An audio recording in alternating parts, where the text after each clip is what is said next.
My fourth Eddie LaCrosse novel was called Wake of the Bloody Angel and came out this past summer.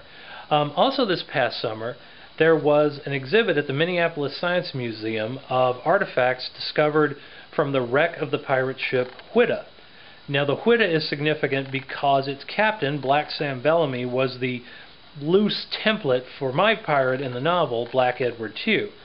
And so it was really kind of cool to be able to go and see these artifacts that I had read about before when I was doing the research for the novel.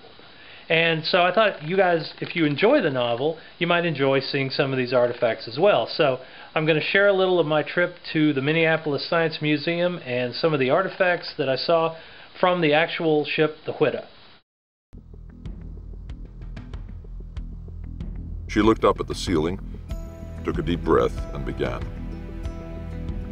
There's a port on a western bay. It's not important where unless you take the job, in which case I'll tell you. 20 years ago, there was a girl who worked in a tavern laying whiskey down. She was tough, reasonably attractive, and never wanted for male attention. She had no family, no past, no plans, and she liked it that way. Until the day he walked in.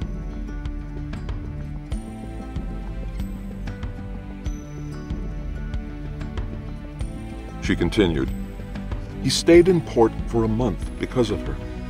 She used to spend hours watching his eyes while he told his stories. He brought the ocean to life for her.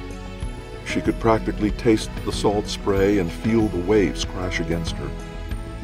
And he loved her. She chuckled coldly. Well, she believed it when he said it, at any rate. Was he a pirate? Not when I met him. But later, yeah. Pirate. That was not a word I liked to hear. Back in my mercenary days, I'd crossed both paths and swords with the so-called Brotherhood of the Surf. They seemed a separate species, governed by laws so arcane and labyrinthine that even looking at one of them risked sparking a violent confrontation. I avoided them whenever possible. I want you to find out what happened to him, Eddie. I've waited as long as I can. Now I have to know.